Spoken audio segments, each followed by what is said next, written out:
Call the council meeting to order and a motion to accept or amend the agenda. Vaughn and Campbell to accept. All in favor? Carried. Declaration of pecuniary interest, if any. None noted. For the Reeves report, between 1 and 7 tomorrow, there's a blood donor clinic at Columbus Center that if you can encourage any of those that can donate to do it. They're running a bit short on blood, a little closer to the line than they want, so that is something that definitely can help others. Moving on to reading of the minutes of the previous meeting, October 26th, do I have them over? Or August 26th, yeah. Deputy Reeve Reach and Councillor McGowan. All in favor? Carried. Deputations, petitions, invited guests. We can move past that. Business arising from previous meetings. Nothing noted. Department reports, nothing in health and safety to bring forward. We have a meeting later in September. Yeah. Director of Corporate Services, Deputy Clerk, Kathy, that needs the committee meeting sheets. And moving on to point 3, Director of Recreation and Facilities. Pat, how do you want to proceed with the staff report on Town Hall? Okay, so I think I'll move over where Tor is sitting, if that's okay. Yes. And I'm just not sure what happened to Scott. He came down from the roof with us. So, I'll just move over there. And I'll come back.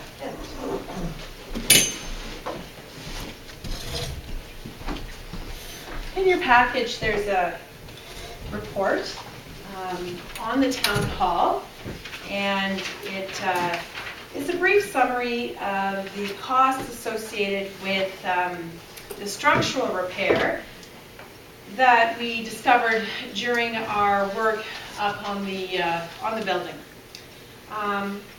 It isn't overly detailed because we're fortunate tonight that Tor Digman, our consultant, and Scott Farragon is also here, and he was just with us, and I'm just not sure where he's disappeared to. You want to go find him? I will. So I was going to introduce Tor and then go find him. You can introduce me. Good Yeah. evening. I think many of you See have you met again? Tor before. I think here he is. Okay, great. We'll grab another chair. Sorry, I put the machine away. Okay. It's working. Have a seat, Scott, right here. Just been able to get started. Sorry, how are you doing? Good, how are you? Good. Good to see you again. Scott is with Heather and Little, who is the primary contractor on the project. And so if we have specific questions about the project, they're both here tonight to answer those. I think what I would like to do is turn this over to Tor to provide some photos and background on where we are, how we got here tonight, and what our recommendation is going forward. So Tor, I'll let you take that. Yeah, thank you, Pat, and good evening, Council, and Reeve Vincent. Good to be back. I wish it were some better news that everything was going absolutely according to plan, but we have found some deterioration in the wood structure. We have been working very hard to try and react to this discovery quickly because we had a narrow window of time, and the contractor, I'm pleased with the ability that they were able to react quickly. Your engineer, B.M. Ross of Doddridge, was able to, and this is a busy time of year in construction, so the engineers were able to kind of assess the problem, come up with a proposal design, and put drawings together. Those drawings have to go to the contractor has to look at the drawings, send it out to their sub-trades, get a price, get it back to us. So it's been actually a fair bit of work. It always, I wish it could be done more quickly, but Here it is. I think we probably ran into this problem in July, I think, maybe the end of July. And I have a few photos that maybe I could just go through first that would give you a bit of an understanding, at least in visual terms, what's happening. This is a view of the upper part of the bell tower structure, the very top. So we're looking down through the hatch, the roof, the very, very top roof hatch. And there was a hatch up there. We didn't really know it existed until we were up at the scaffold at that level. And we're looking down at the framing. The tower, it's hard to tell, kind of technical here, but but I think some of you understand barns. There's an 8x8 ring beam at the top. This is called, I call it the belfry. That's a fancy word for where the bell sits. So this ring beam is at the top of the bell where the bell room or belfry is. Then there's another post that comes up in each corner, a separate post in each corner, and some framing that form the upper part of the bell tower wall. So this sheathing, these boards here you see, that's the upper part of the wall of the bell tower. And then we have another structure, a third structure, and that's the roof portion. So we kind of have three. We have this timber, we have this wall construction, and a roof construction.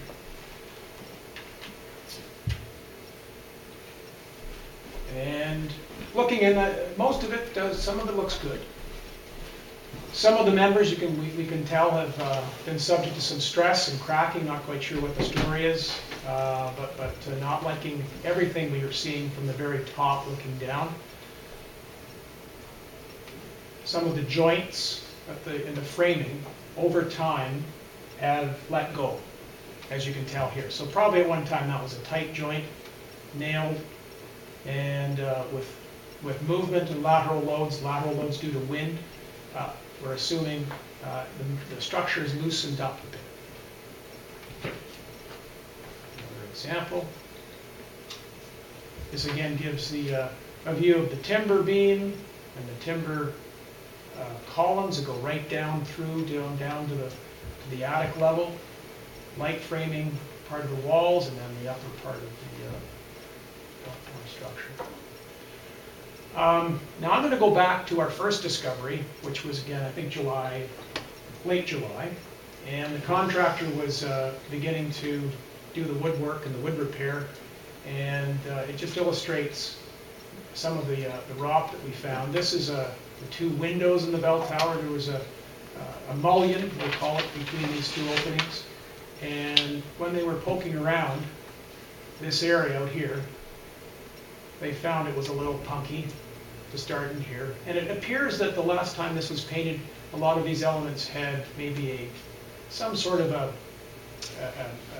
man-made coating that made a tough and probably water-resistant exterior. You can see it's very good condition, these decorative pieces of wood. But they've also sealed in water behind them. And it's very, you can see it's very, very punk.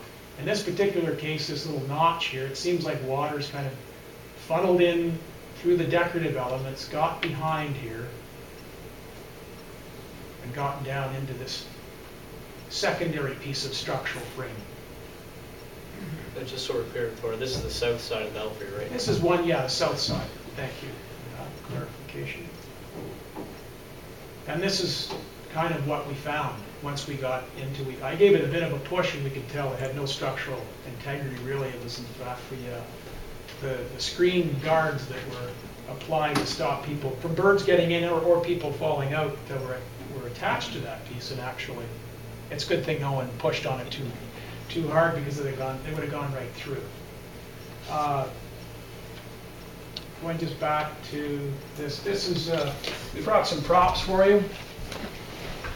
We're not sure how much we have to tell you, but that's sort of the framing, the condition of the framing we find. It's dry rot, so it just comes apart in your hand. So not all the framing's like that, but that's the kind of thing we're facing. If you want to pass it around for effect, I suppose. And that began certainly worrying about some of the structural drywall. We weren't sure how far it had gone. That we didn't think that was going to be too difficult to fix. Can I ask? These posts, and you could see them at any time, right? We could tell that's out in the open space. It's completely clad with, this is a 2x6, two pieces of 2x6 framing that is the structure. And it's clad with 3/4 inch pine, painted, and so, no, you couldn't see it. So nobody decided to take that off and check it out? Or- There's been no destructive testing. Not typically. I know that's a concern, but. So, moving on a little bit more, when we got up to the uppermost level of the tower with the scaffolding, and I think this was the first time certainly I or anybody recently had been up there, we realized the top cap of the tower was missing its roof. And a good thing, again, we're getting up there because the water was getting into the tower, again on the south side. And this membrane up there was in very poor shape and very weak. I'm not sure what the story is there, but it was, I guess the wind was tearing it off. It's sort of at this point that we were on site with the contractor, Scott, actually. I'll blame him a bit. No, that's the wrong word, but he took the hatch off and we looked down inside the tower, taking some of those photographs. And when Scott went down the hatch, I said, boy, that's funny, the scaffolding shouldn't be moving that much. And he did it again, and I said, geez, that's something not right here. Well, we realized it wasn't the scaffolding moving back and forth, it was the tower. Just with a little bit of movement, if you're up there just walking around, the tower was actually starting to sway. So that obviously was a concern, and at that point, we advised Pat and the owner about this problem, and that set off the obtaining of the advice from B.M. Ross, and takes us here today where we have a design and a price for rectifying some of the structural deterioration in the wood of the tower. There's I suppose several reasons for the deterioration with the different levels that we saw. Going back to some of those pictures, we have in barn construction, again, some might be familiar that these timbers are quite strong and resilient to rot, but when you put notches in them and let framing, it's called a mortise and tenon joint, that water can sit in these pockets and potentially not dry for a very long time, which leads to deterioration and rot. We have the weakening of those joints that we saw from wind. There's a question over here. Okay, sorry, yes. No, over here. When you go back to some of those joints, are those joints tight? Like No. On the like where they're tending in, they're not tight either? Well, No. On the angles, like going up to some of the timbers there. I think everything these are probably not let in to notches. Okay, These would be, yeah, okay. where they're let in, there's Okay, problems. okay, that's okay, Yeah. yeah. And so the thought is, and there's from some of the engineers, that partly because there's 3 different types of structures, and of course these rotting mortise and tenon joints and loosening nail joints sort of all combined, it's moving and it just has to be fixed. So if you don't mind me asking, the $300,000 we spent so far didn't cover any of this at all? No. But when we sat here, we were gonna do the bell tower with you, and you were gonna make sure we need everything we need to know, plus the front of the door. That's correct. You told us you would take care of it. That you would, and I understand it costs more money. Yeah. That the contract was for certain things, and that it was to renew the look of it.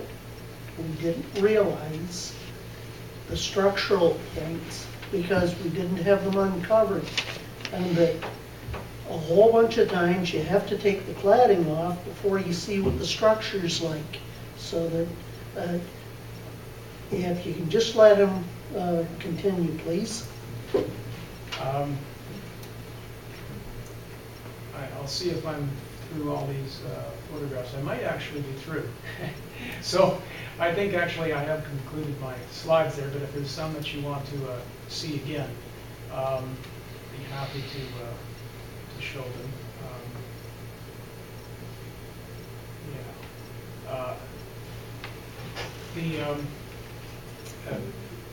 The difficulty in this work certainly is the risk of unknown conditions and hidden conditions. Contracts recognize this.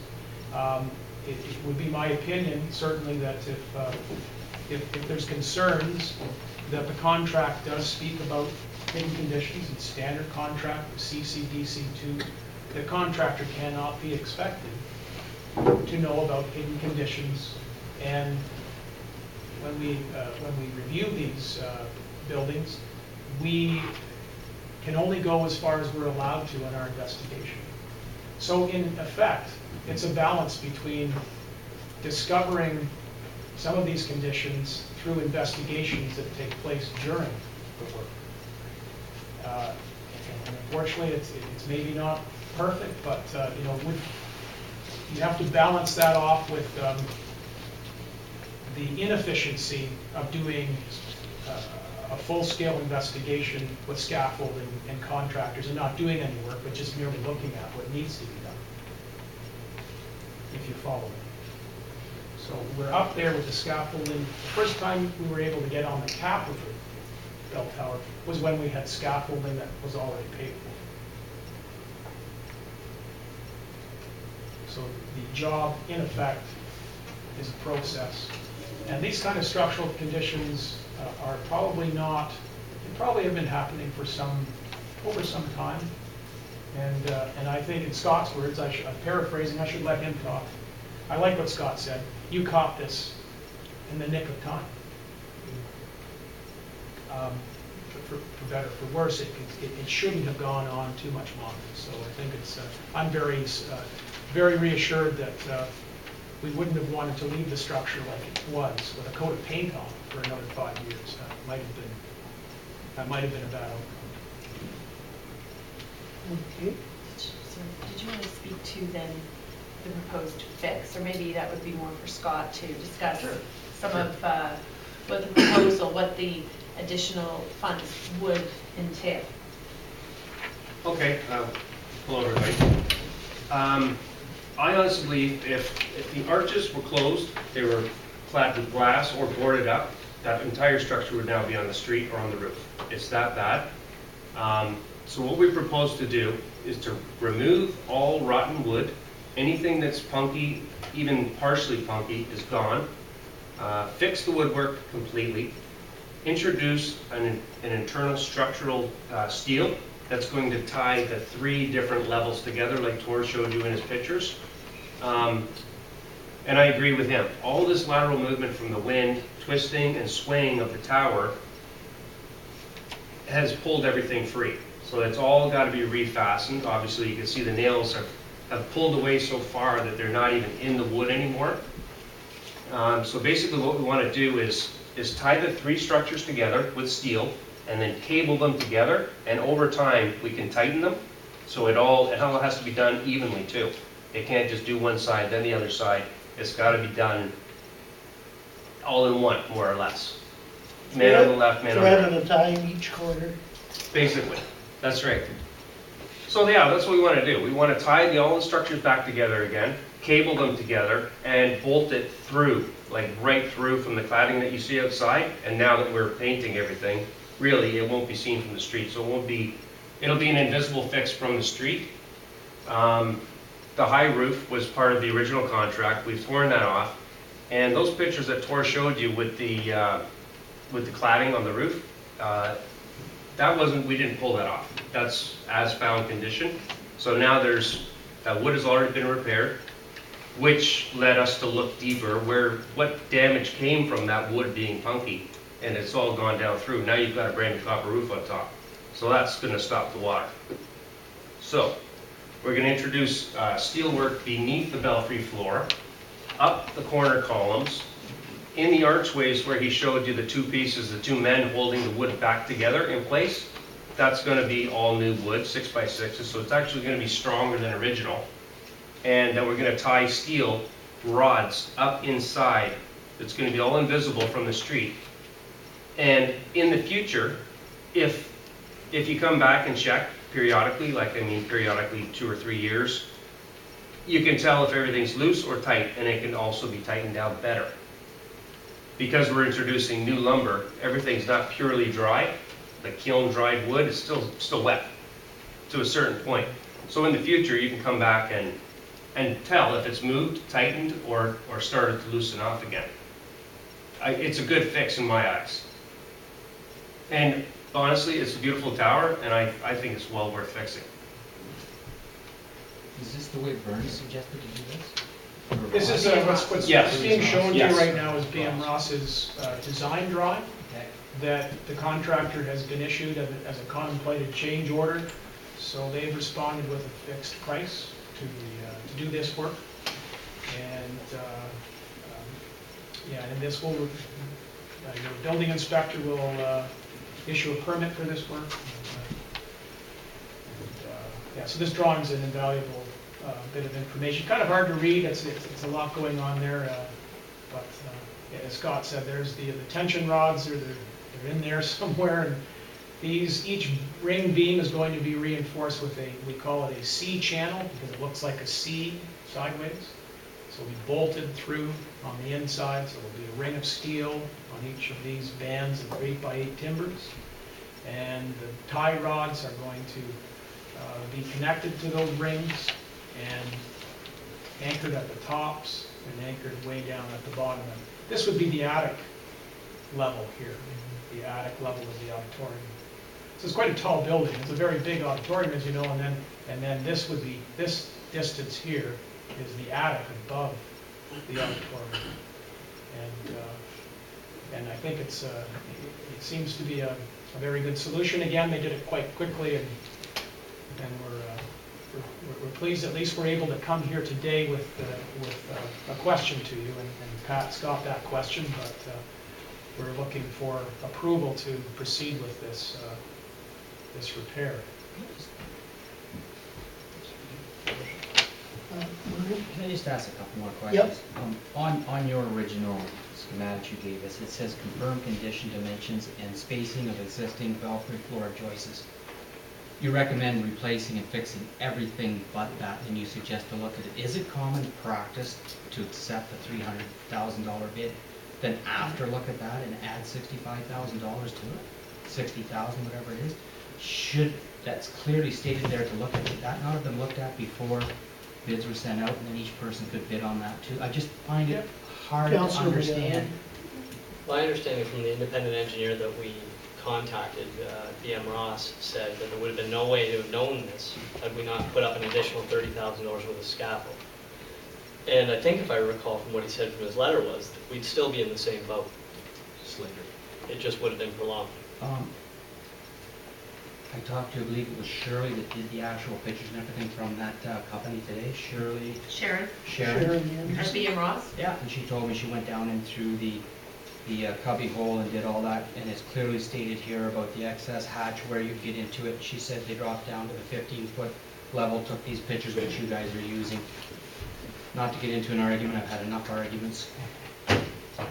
Again, I'm not saying we can't do it. We obviously have to do it. What I am asking though is it just seems funny if you've got a $300,000 project plus the $25,000 extra you've already used up, plus now another 60, that's about $100,000 over budget in my world. So in your world, is that the way you do it? You get the scaffolding all up, you get it all tore apart, and then knowing this says it's right on the diagram, then you approach a council?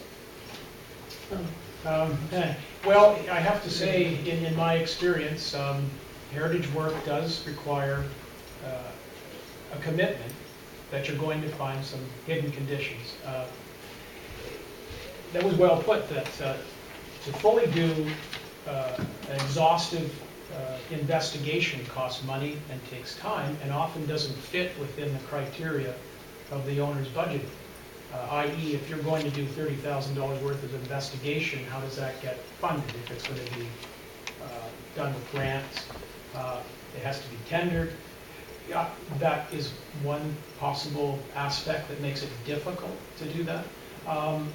I would also say, if I may, that the building is a designated heritage structure, and it's understood that you, both as an owner and both as a municipality, that you are committed to this cultural, built cultural facility, and that you are willing to keep it up for its upkeep. So the idea is that if we could have stopped and said, don't do it,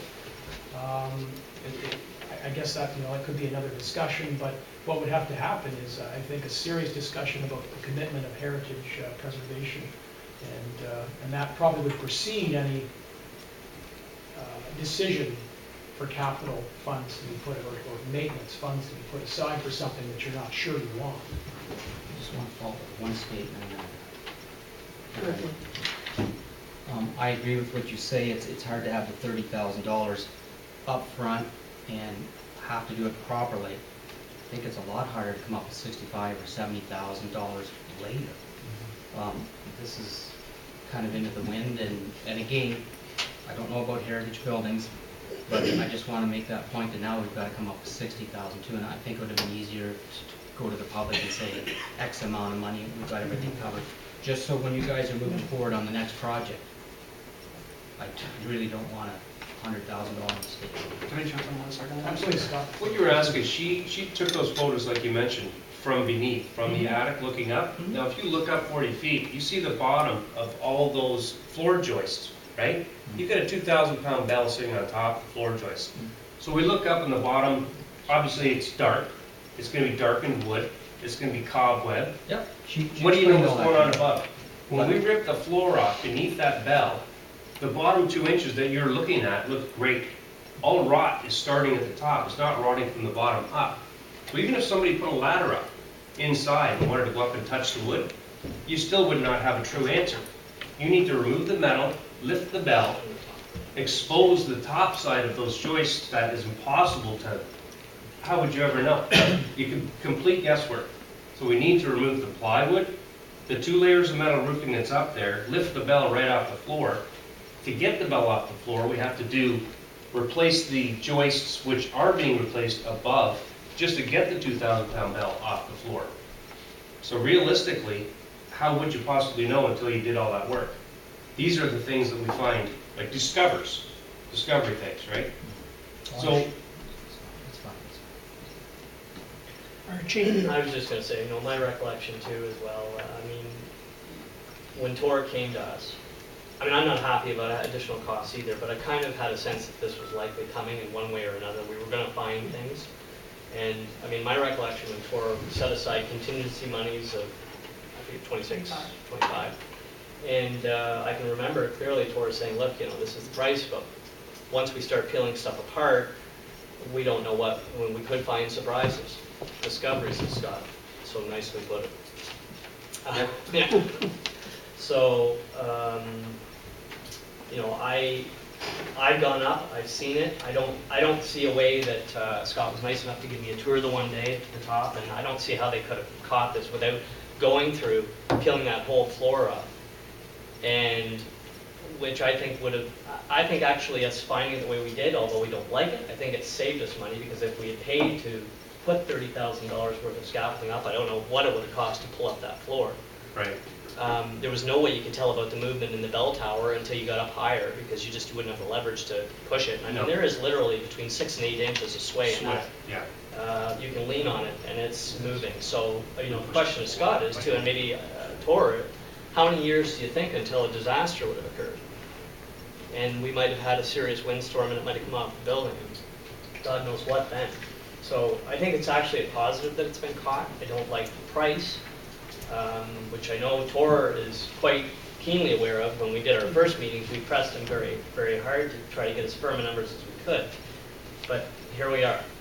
It is an old building, and it does need to be fixed. It means a lot to the community, as do the other old buildings all across the community, whether it's the Memorial Hall or the Belgrade Community Center or any other number of buildings. So I'm convinced personally that they couldn't have seen this.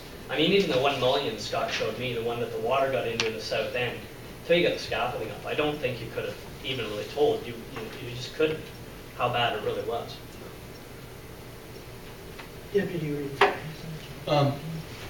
Couple points and a question.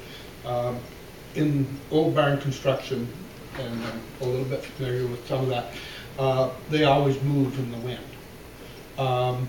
When we do the refit and the work here and cable it all down, will it still move a little bit as they're supposed to, or do they, is it just going to shake the whole building apart?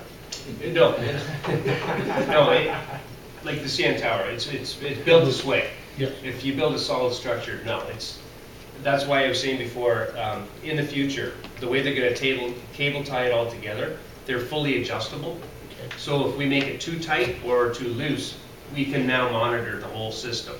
Before, when it's all wood, other than seeing the nails pull free, how would you know? You know what I mean?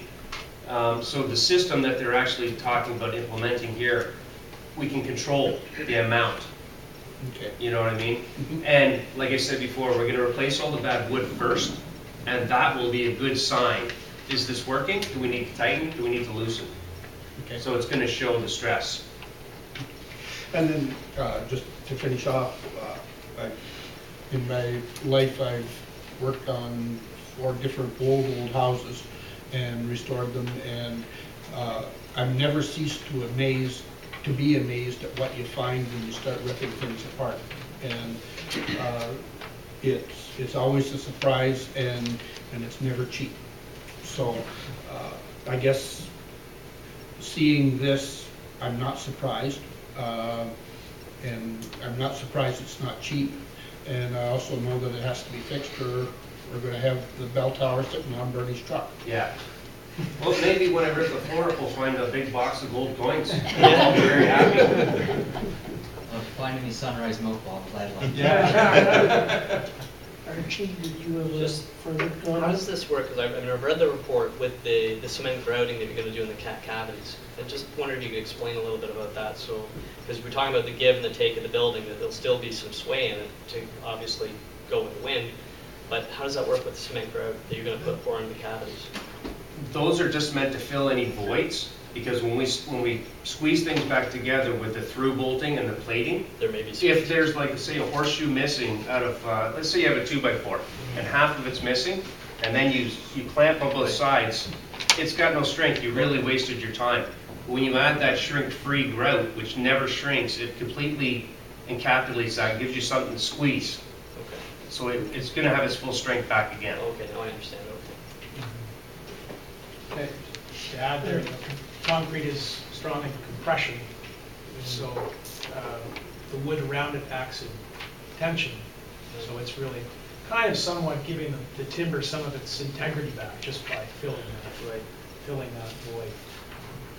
James? Just a comment, a friend of mine built a log house about 6 years ago, and there's rods go through a log house, I don't know if you know that or not, and they have to keep Oh, yeah, tightening it. yes, yeah, And they have moved that house 6 inches wow. in those 5 years, just Right.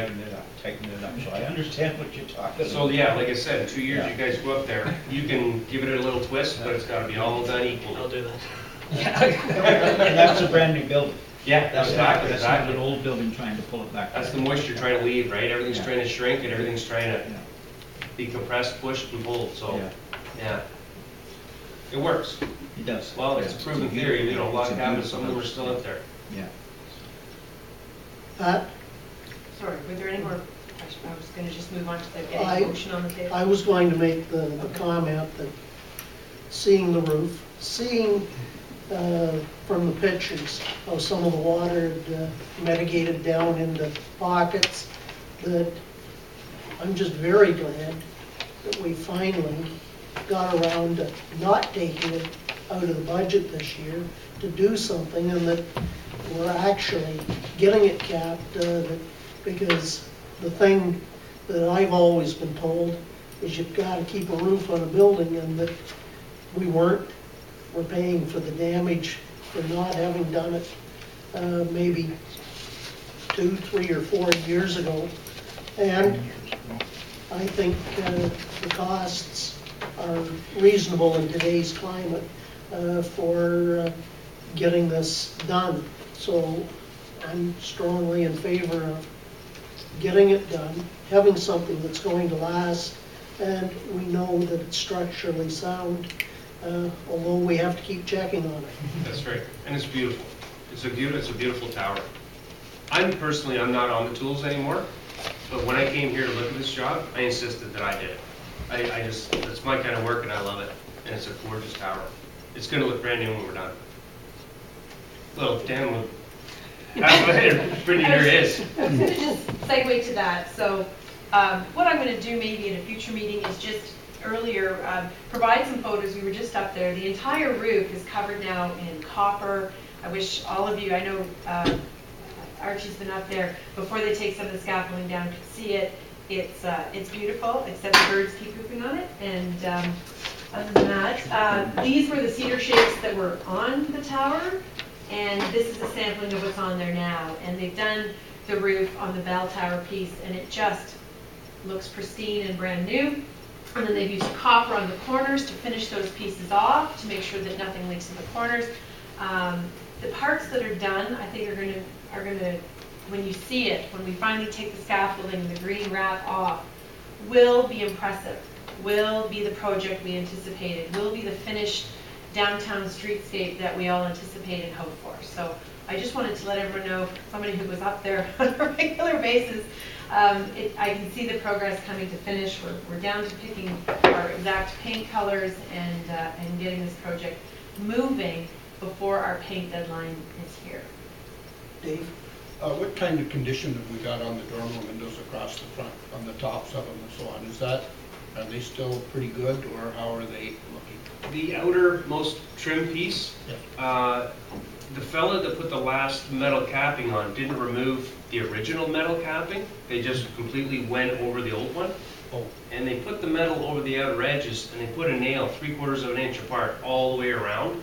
So with all those nails through that nice piece of trim, the trim is destroyed. It's the easiest piece to fix because it's the outermost piece. The rest of it's pretty decent. We have a small little problem at the sill area, Sure. but the trim piece is gorgeous, beautiful. It was the guy that put the metal on. Should have maybe put a piece of hook on metal and then wrapped onto that, but not attached it to the wood. But most of it, yeah, I'd give it a 90. Really good. So just to segue into that, the recommendation at the top of the report, the number there, the 63,735, we received a quote and there was a bit of an error in it, so that number actually should be 65,121. So the quote, the recommendation is to approve spending 65,121 to repair the bell tower structure in the town hall. Further, that 60,000 of this funding come from the sale of property reserve funds, so we need that motion to move that money out of reserve. There is a hope that some of this is, we're still going back and forth with our contractor in hopes that maybe we'll shave a bit off that 65,000.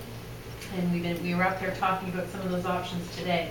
So if we can get a motion to spend up to that, that will give us what we need to move this project forward and get it done, as we say. So, the motion first to move it out, we got the reserves. Or just, I think we can, council pass one. okay.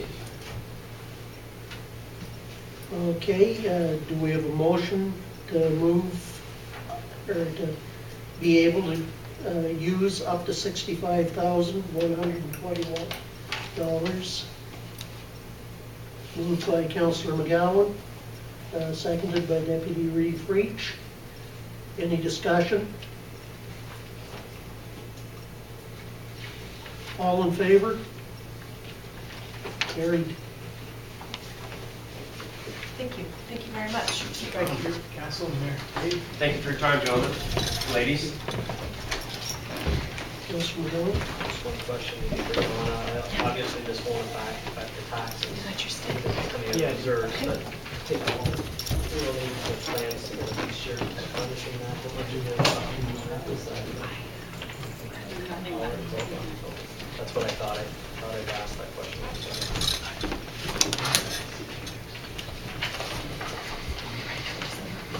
I'll read that.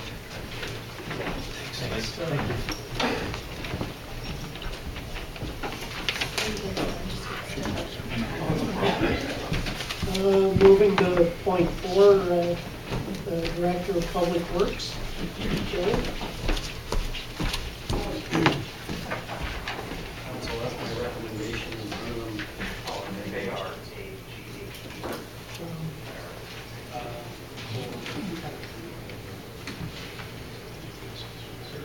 Councilor Bailey? Sorry guys, I couldn't resist. Is it the original clock? Councilor Biden? I have a question for Kelly. Do you think there's a lot of room for work that can be done by our own staff to? Well, that's the second. I'm sorry. This is for the loader. Yeah. Back left. Councilor Allen? So through you to Kelly, Your Worship, the replacement of this piece of equipment, which I didn't even know the year till I read the report, but a 1998 case with 8,000 hours. What is that a good lifespan for that piece of equipment? I know a lot of municipalities replace that equipment long before those sorts of dates go by, but just what's your opinion about the timing and having to replace that piece of equipment, and what kinds of troubles have you been having with it? Well, actually, it's the second tractor of its kind that we have in our fleet. And 8,000 hours is a lot of hours to put on a piece of equipment, but I believe that the actual cabs that is water, that's mechanical problems. That's why we've gone over other machines exactly the same as this. It's got a big history of not backing down. So it's actually The same piece of equipment. costing more than it's worth.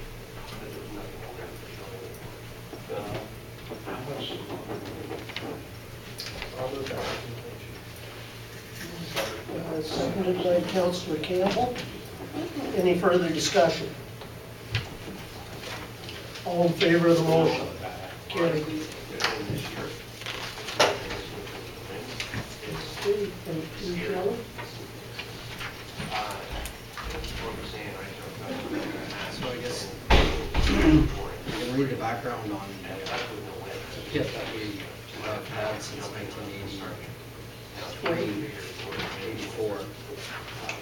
I'm just asking the council for a motion to meet with the Shields and go over exactly what we want to do with the skid bit. Inside, all in the ground there since 1999. Continue to have the license on it. So 2008, we had an agreement with them. To the bottom of the agreement with them. Which will bring us right now to get licensed.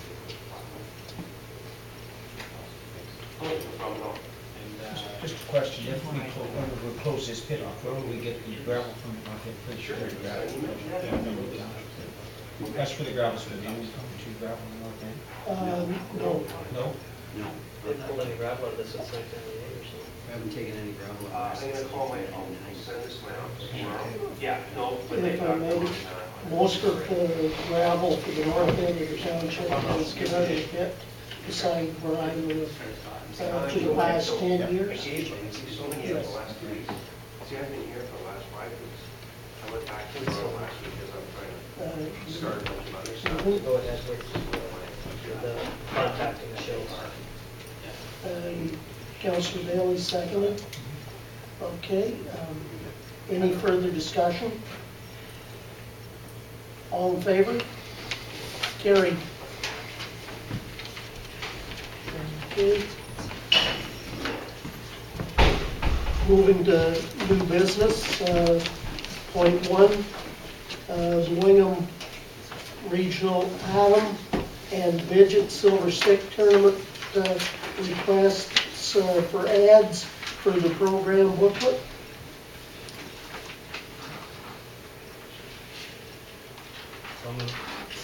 Do the same size as we did The same as we've done most years.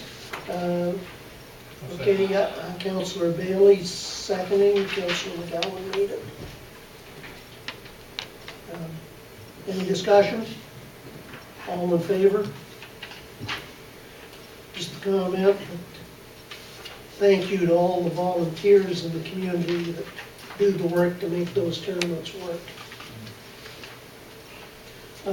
Point number 2, Wingham Ironman request for permission to hold a voluntary road toll in Wingham on Saturday, September 28, 2013. So, second. And Deputy Reach seconds. Question. Question? Those other loosens haven't been done last year, is that right? Done? Pardon me? The Ironman road toll. They So did this that is one. a fund, they did do it last year? Yes, they did do it As last a year. fundraiser for the Yeah. Ironman organization? They did that in conjunction with the Wingham Firefighters Association, Yeah, which okay. is going to do the road tolls. Okay. Oh, that's good. Any further discussion? All in favor of the motion? Carried. For council information, if you want to bring points forward, Councilor McGowan? Couple in the checklisting, there's, on page 4, and this might be for you to Pat, I'm not sure if it's a rec situation. Actually, I think it is. I just answered my own question. I think it's bus charges for programming that went on during the summer months. It's Montgomery? It's Montgomery bus line. Yes, that would be all the daycare So trips. we'll be offsetting revenue for that. Yes, absolutely. Okay, and there's another bill on page 5. It's for Burnside for work done on Mill Street. I remember through you to Kelly, where are we at with regards to engineering on Mill Street? Because I mean, I think we're hopeful that we want to get moving ahead with another application if one becomes available, a grant, to do that work. So how far along are we in the engineering? I know we did some of it last year, and This is to finish up. so the entire project is now And then it'll be shovel ready. ready to go. Perfect. Deputy Reeve? Supplementary to that question, does that extend the Mill Street all the way to the south end of town? Okay, perfect. Councilor McGowan? Sorry. Page 7, and this is really through you to Donna. The annual bill for the audit for Bodden, Benner, and Seabach. I wondered if you could tell me, because it was a week ago, that when are we due to audit tender the audit services? We are, and I've held that off for another year because we're just implementing all that new software Right. for our asset management, so it would be too difficult at this time to. Or will be next year? Okay. Councilor Bodden? On point number 3, with the recognition of early childhood education personnel, I think we've been all depressed by the stories that have come out about the fate of children who are being kept in uncertified and uninspected daycare centers. I think that we owe a debt of gratitude to our own child care workers, and so I would recommend, I make a motion that we recognize Wednesday, October 30th as early childhood, the child care workers, early childhood education appreciation day. Sorry. Okay, Councilor Bailey seconds. All in favor? Carried.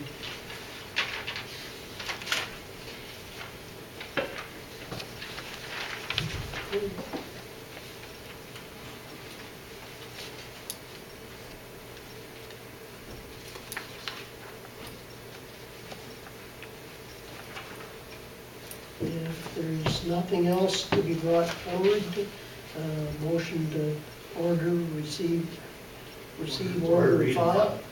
That's so moved. Councilor Lawton, Deputy Reeve Reach. All in favor? Carried. Okay, there's Wingham BIA general meeting and the committee reports. Anything in questions or comments?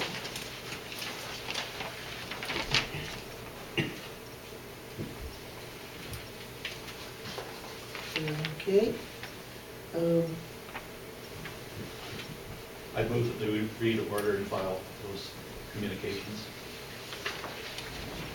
Well, Oh, I'm sorry, that's that right. was just the committee report. Okay, sorry. Yeah. Moving ahead to bylaws.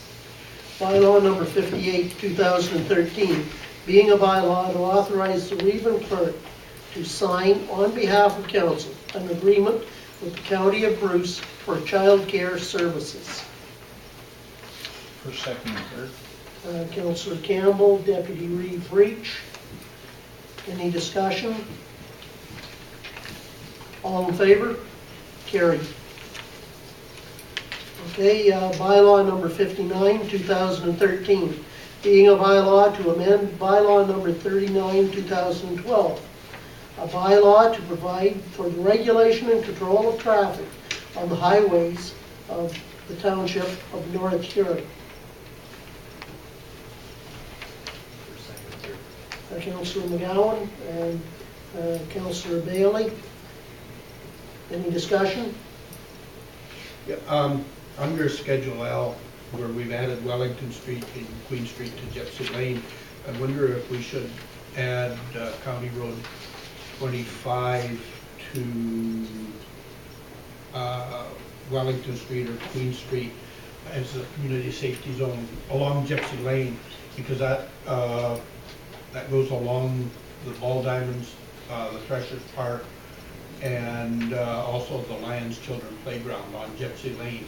And so if we're putting Wellington Street and Queen Street as community safety zones, I would think that it would make sense to make Gypsy Lane a community safety zone as well.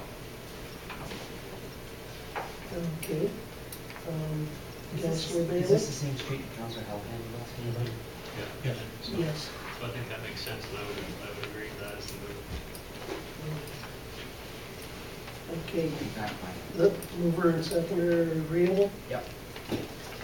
Councillor Vaughn? I have a question too. I've had a lot of comments recently from people about the stop sign on Dinsley Street at Morris Street.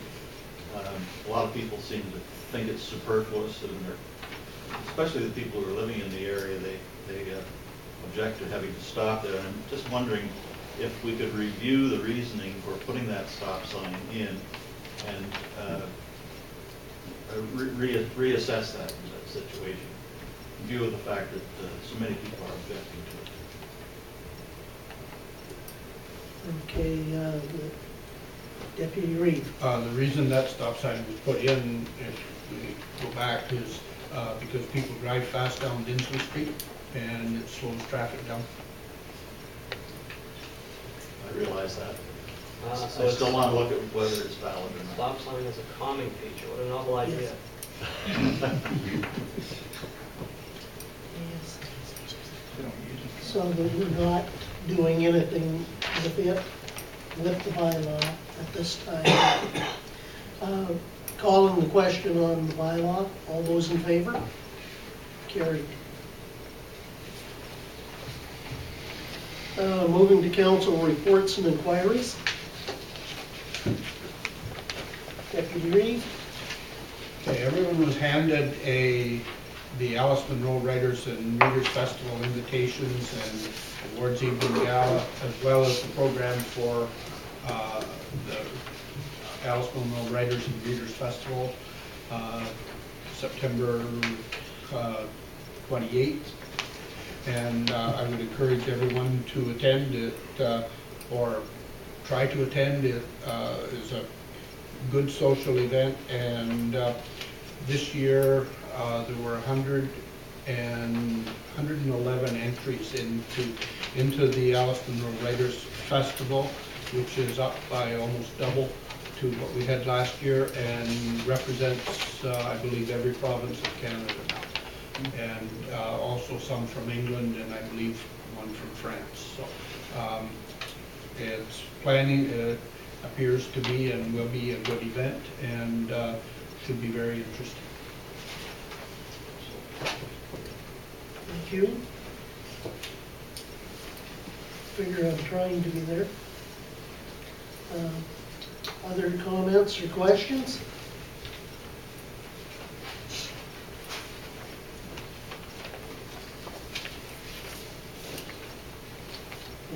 Okay. If there's nothing further than that, clerk administrator's report.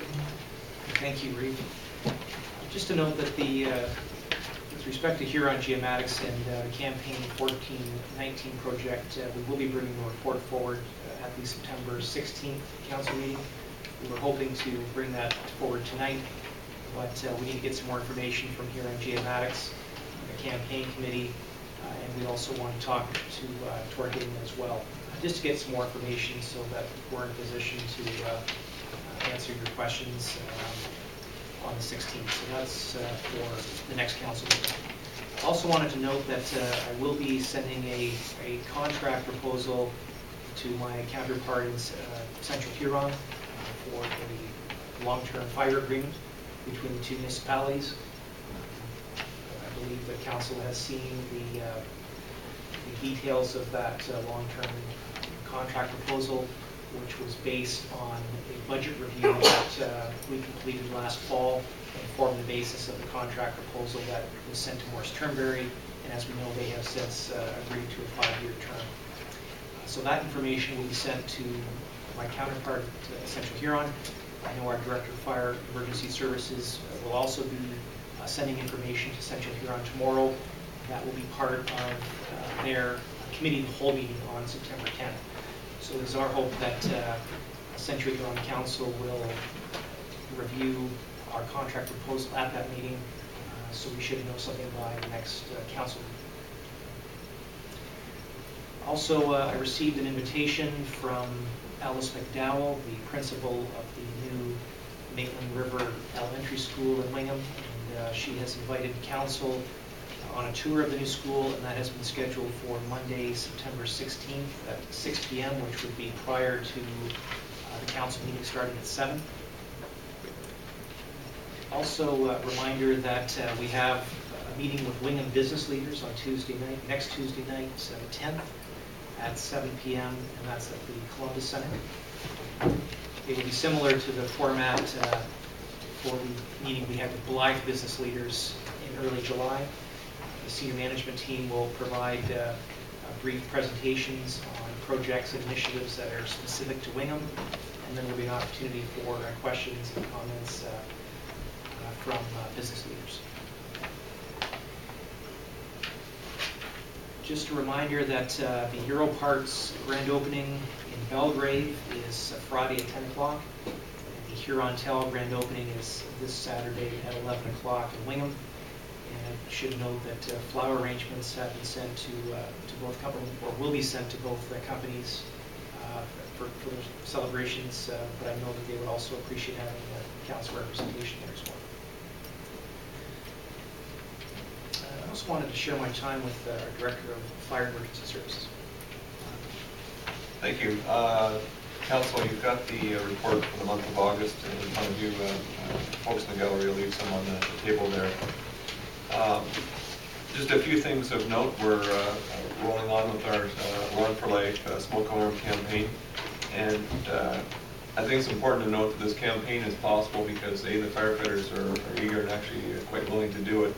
Secondly, Elliott Nixon Insurance contributes $1,000 a year towards the cost of these smoke alarms, and Stanton's Hardware sells us the smoke alarms at cost. So between those two corporate partners, it means that the campaign is very sustainable and very affordable, and I just want to acknowledge them. We also have some notes on our training activities. Wingham firefighters hosted a barbecue on Saturday. Totally successful, but no idea on the total numbers. And in conversations with Councillor Vauden, He and I discovered that 2013 marks 125 years of an organized fire service in Blythe. Blythe Firefighters Association isn't quite sure what to do, but it's probably going to try and do something to recognize 125 years of existence of the fire department. Next challenge is we're trying to find out how old the fire service is in Wingham, and we know it predates 1882 at this point. We're not sure when, but we're still trying to dig that one up. Other items of note, FT&H now has one phone system that allows us to have a universal phone number for both stations. So regardless of whether you live in Belgrade, Blythe, Wingham, you call one number and you can get a hold of the chief if I happen to be in Wingham, or get a hold of me in Blythe if I happen to be there. And same number gets you through to Don Egan if you have fire prevention issues, and lets us exchange messages back and forth. Deputy Chief Administration, which is my former position in the department, that position opening has been posted and applications are being accepted until a week from today. And we also received a donation from the state of Georgia, District of Blythe, for $1,000. On the back side, you'll see a list of the incidents. And certainly in the case of Toronto and some urban areas, there's been a lot of discussion about fire service and what they do for medical response services. And one of the things that I think is important to know is that when FT&H was established, John Black, myself, and Huron County EMS sat down and established protocols for our medical first response program. So our firefighters aren't going to places of work to go to a medical response where they're not going to affect the outcome to the patient. And when you look at the medical calls we go to now, the medical calls we're going to now are critical to life-threatening type calls. You'll see in the last one there, the patient, it says deceased, the patient died within 24 hours of our responding with EMS. Number of calls is way down compared to what it was 5 or 6 years ago under the old program. Flip side is when our firefighters are going out now, we're going out to bona fide, life-threatening, life-endangering situations. And we do know we're making a difference in cooperation with our EMS partners. So when you hear all the talk about Toronto, where 70% of their fire calls are actually medical calls, we're not going out to broken legs, we're not going out to minor stuff. We're only going out when it's life-threatening, we can genuinely make a difference.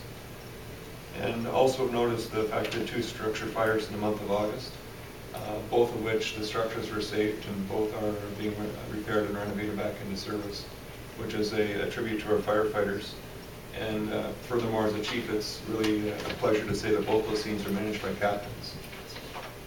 In both instances, Deputy Chief Hodgkinson and myself were in the opposite communities to where the incident was. So we were in Blythe when the one in Alfred Street broke out. We were in Wingham when the one in Dinsley Street broke out. Both cases, the calls were managed by captains or ran by captains. In both cases, the training they've been taking for the last while and the work our crew's been doing paid off, and structures are still standing. So it feels real good and makes me proud that we've got guys in red hats as well as white hats running the incidents well. And that's my report. I'll leave the copies on the back table here if everybody. Thank you, David. I just wanted to share my time with Sure.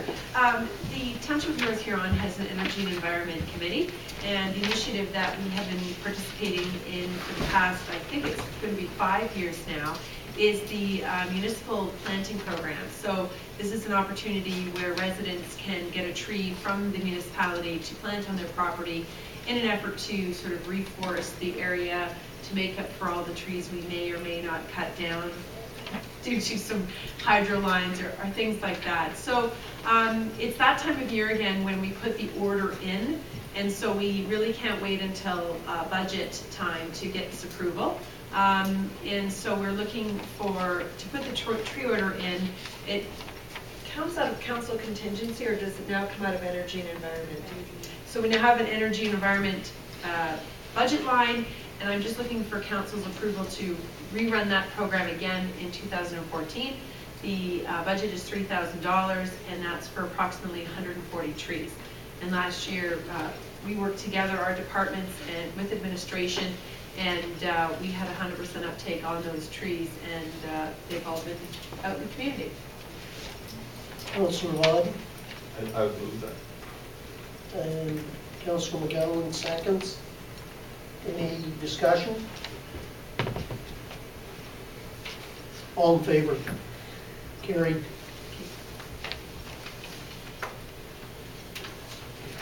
The other thing I have, well, actually two more things. We'll bring forward a recommendation and report at the September 16th meeting regarding the electrical vehicle charging unit. That unit has arrived. We have purchased it outright as per the recommendation of Director of Finance. We'll bring forward a report and recommendation at the September 16th meeting. I think it will be our preference recommendation that it be installed or erected in front of Town Hall, but we'll discuss that on the 16th. Finally, the Ontario Municipal Administrators Association is having a fall workshop. I would like to get permission to attend. I am prepared to pay my way, but I would like permission to attend on October 3rd and October 4th. If there's support. Councillor Campbell? I'll make that a motion to do that, but I don't see any reason why you should have to pay your way. This is to upgrade your knowledge in the municipal world. I hope so. Well, I was hoping that's what it was for, but I'll make that a motion. that we pay Councillor those Bailey charges. seconds. It should be noted that I attended the Roma convention, and, as well as the spring municipal administrators workshop, and those conferences were covered.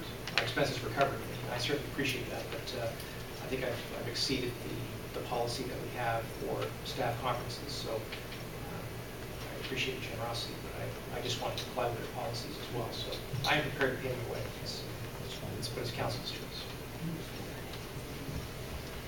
We have a motion on the books. All in favor?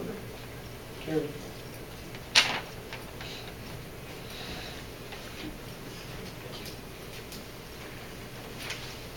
Okay. That's it for the report. Yes, thank you. There are several items for in-camera. Just prior to the public gallery, I just wanted to note that we have 3 items for in-camera.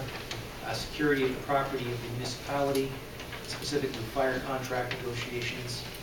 Secondly, advice subject to solicitor-client privilege, specifically airport land lease. And thirdly, a proposed or pending acquisition of land by the municipality Wingham property. Okay. Going to public gallery for questions or comments. Danny? I've got a couple questions, but we can split them all up. To Kelly, for yourself, Reed. That's a fairly substantial difference on the tenders for the pit rehabilitation. Is there a reason for that, or if that's like 60% of? I think we just went out for an idea of what it would cost us. And there was no real direction on what was needed to be done in the pit. Okay. So it wasn't really apples for apples. Okay.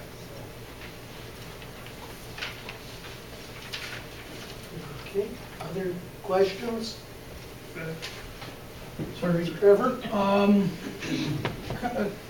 Back to the infrastructure of the town hall, I guess my question is, knowing that we can't see everything, do we have an inspection, for, obviously because we have heritage buildings within the municipality, do we either, one, don't have the resources to do them, or not budgeting the construction, where we actually have an inspection done one every 5 years or something to that effect, where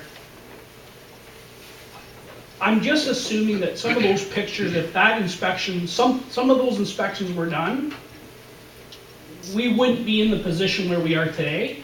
So my question is, if the town hall bell tower looks the way it does now, do we have other heritage buildings within the municipality that are in the same disarray, that an inspection by town staff or budgeted consultation, whatever, that we can alleviate this issue? I guess that's a comment. You can answer, you can send me my via email. I don't ask for a response, just kind of, that's, we have a lot of heritage buildings in this municipality, and if we don't have some type of back plan to upkeep them, we can spend $2 million in the town hall, and in 25 years, we're gonna be spending another $2 million. So, Okay, what I'll say is with PSAB accounting coming through and having to put a value on all our properties and buildings, we haven't had the inspection. We're working into it, but I can't say that we probably aren't far enough into it to make comments, but it's, Councillor McGowan? I was gonna say, over the years, I think we have done informal assessments, not the formalized, drop $20,000 to do an assessment. I think you're right, there needs to be a longer term thinking about the heritage buildings. We want them to remain a part of the community for a long time, and that's gonna require a little bit of money. This building, I know for an example, we've known the windows have needed work for quite a while. I'll admit, I think that the window of the budget numbers that were set up for a number of years were pushed back. We've done that for, I forget how many, just due to budgetary constraints. And then I think it got to a point where, one, there was this grant that opened up, and part of that requirement was that you needed to do a needs assessment. So we needed to bring somebody in that was a little bit, had a closer eye to heritage details of buildings.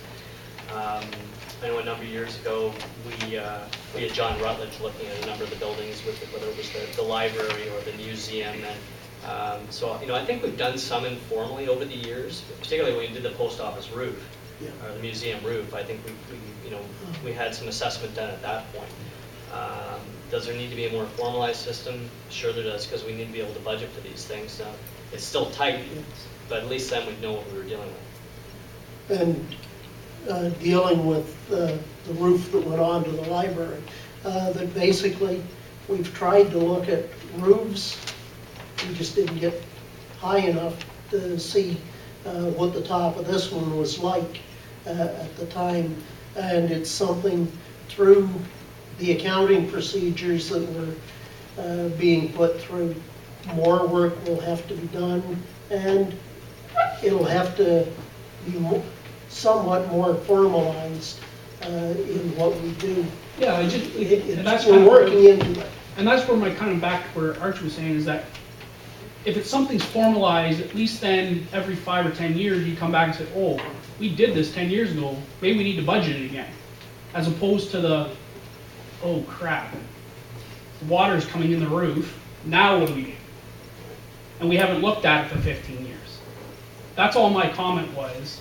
And back to just kind of reiterate to the same project, is do we have I've heard 1,000 numbers to the whole town hall renovation project. I've heard thousands of numbers coming through everywhere. Do we have a number that we originally budgeted for this town hall revitalization? Do we know what the forecast number is right now and where we are actually? Yeah. You Well, have that in we front of probably you? have the concrete numbers where we're at today. I mentioned she's getting updates, but what was the original number, Pat? I mean, So in the initial project budget was $250,000, $125,000 of that was coming from a grant, the other $125,000 was coming out of reserves. Then when the quotes came in and we took a look at how much of the project we could actually complete, being the bell tower and the front facade of the building, so the east elevation, we added another $117,000 to that project, and that money came out of property reserves accounts. We have then added the engineering and the structural repair. So our total budget we're sitting at right now is $437,235 on this building repair. Sorry, Pat, so is that budgeted in 2013? All of that money, okay, so let me take you back then. All of this money, except for $6,500 to pay for the engineering, is a grant or in reserves. So Okay. it is not coming out of the 2013 budget, operating budget. It is Okay. in reserves, or being pulled out of reserves from different pots, and or the grant of $125,000. So if that's the budget, what are we looking at? What's the forecast? Is that the forecast then as well then? Is that what you're telling me? That is the forecast budget for the project we are currently undertaking, which is the entire bell tower, all 4 sides, Okay. the structure, and the east elevation. There's still work to be done on this building on the 3 other sides, but we have not chosen to bite that off yet. Okay. I was just going to add one more answer to your facility question. The township this year in the operating budget did put $30,000 aside for facility condition assessment with the intent to do the same again next year. And that's really the starting point, along with what our accounting program is doing, to identify our buildings, the state they're in, what are the highest priority needs, and what are the estimated costs for that, so we can start to prepare a long-term plan for our heritage buildings and all of our buildings. So it's not going to get us all the way there, but it's a start. And one project with the 1419 campaign is a very thorough facility condition assessment of that building from top to bottom. And that's ideally what we need to do every chance we get, with sort of work our way through our buildings, have that, and then a plan to sort of, if it's the roof that's the highest priority, or is it the electrical, or is it a new HVAC system, start to try and put those budgets together. But as you go through budgets, it's always tight because everybody wants a piece of the pie. But this council has put a serious commitment to learning about the current facility condition that we're in. Believe me, I'm not here to smash how budgeting works. I understand the gives and takes. Yeah. My just comment is, do we have the future outlook in our head when we're doing that? Meaning, do we have formalized plans in place that we're not in 5 years saying, oh, we forgot that because we didn't have it formalized? Not informal is great, but formalization makes it not go away. And I think that's, we're in the process Okay. of continually looking towards that and getting that in place with this commitment this year and next year's, hopefully into next year's budget to do that. Thank you. Provide those reports. Does anybody else have questions? Because we can split this up. I was just gonna, not just a small thing, does that when you said it was changed from 63 to 65,000, that changes the total now? Yeah. Yes, So that's that's right, actually- it does, and I didn't update that math, so. I just. Did you do that for me? Yeah, Thanks. 438, 621. 438. Okay, I just wanna make sure that was. Yeah, I appreciate that.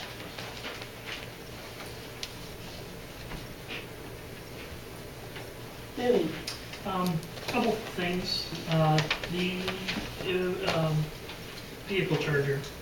I realize that report's forthcoming, but is there any plan to designate that parking spot to electric vehicles so that it's, so is that going to be like right in front of town hall? Is that the suggestion that's going to be presented in the report? I think there have been informal discussions about setting aside that parking spot for the unit. And that could be part of the report.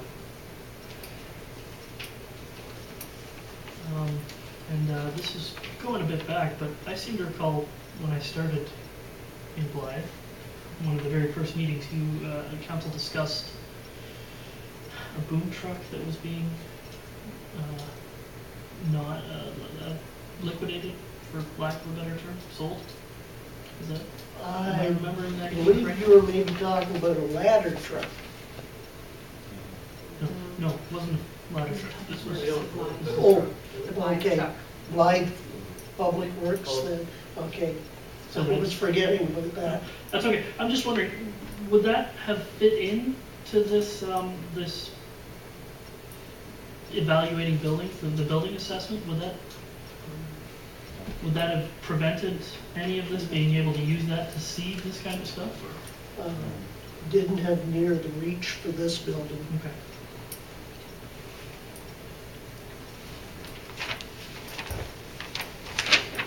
Yes, I was just wondering, you're spending almost $500,000 on the facelifts. Have you got it up to fire code yet?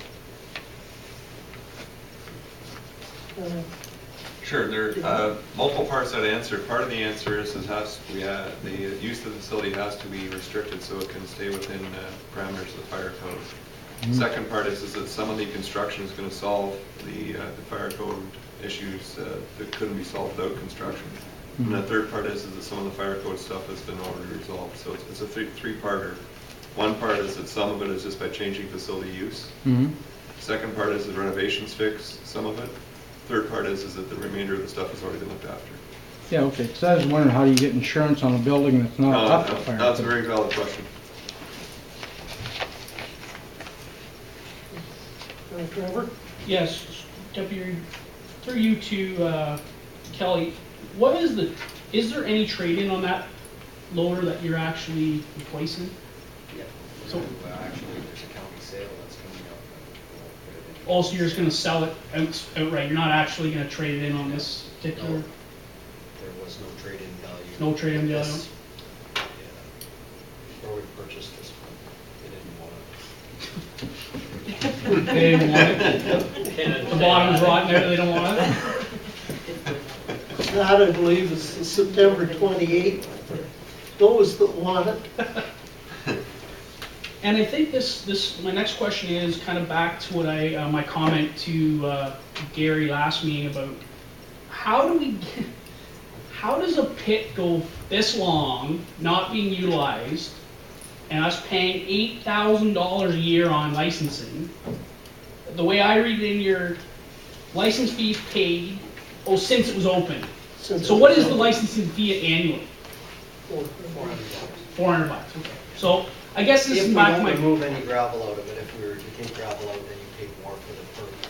Right, so I guess my question is, we haven't taken gravel out of this since 1999, you said? That's many years. Like, how does it go that long without knowing what we're gonna do with it? Well, I think to answer that, $400 a year is a heck of a lot cheaper than what it's proposed to close the pit. When you're not sure if you're gonna continue to use it or not. Like, I mean, the pit was at our disposal, right? Right. We needed it. We wanted to do some work in the township where we needed the gravel. $400 was pretty cheap to keep the license on it. Right, but I guess my question is though, $400 or like $400 on 15 years? Like, or making the assessment, like, I guess my question is, do we make the assessment on, do we need the pit or not? Or do we just let it go willy-nilly and then finally make the decision on, I guess, when it comes up on the board saying, oh, we really don't need that? It just goes back to the agreements that we have, and do we do formalized reviews of them? Because I know $400 is $400, and it's just the principle of having a pit that we don't use available, and it's not a knock on you, Kelly, or anything. It is what it is, but it's just a fact of one other thing that just gets missed, or doesn't get missed, just gets put off because something else is in favor. So that's just a comment. That I will answer that comment a bit. The $400 is very immaterial in comparison to doing the engineering, to open a pit, to be able to get the gravel, so that basically 10 yards of gravel is going to cost you more than $400. There was, when we were buying the fill gravel out of that Shields pit, it was at a very advantageous rate to the township in comparison to buying out of the other licensed pits. So that over the years, it was a very good deal for the township on what they got out of it, including even the $400 a year when we haven't been taking it. So I guess my question is I know it's come to this, that we have got Joe Kerr to gravel, obviously the low gravel. Where does that gravel come from? Is that another supplier that have low gravel, or why are we taking it from that pit? As I said, most of the gravel in the north end of the township has come out of the Jameson-Lavis pit on Belfast Road. And the township has another pit that Township of East Wallinash bought in '84, I believe. In the south end of the township, that we've taken a lot of the gravel for the south end of the township out of. A lot of it, in what we can take out of these pits, deals with quality and how it grades as to the use we're using it for. Archie? I just would say through you to Trevor that I would concur, and I think part of what Kelly has been doing is a total assessment of all the agreements within the department, and that's sort of what's brought this up to the surface now. So I think he is sort of following that line of thinking and in reviewing all those situations in the works department at this time, and I'm sure he's going to have other recommendations that are going to come up as well. Thank you. Thank you very much.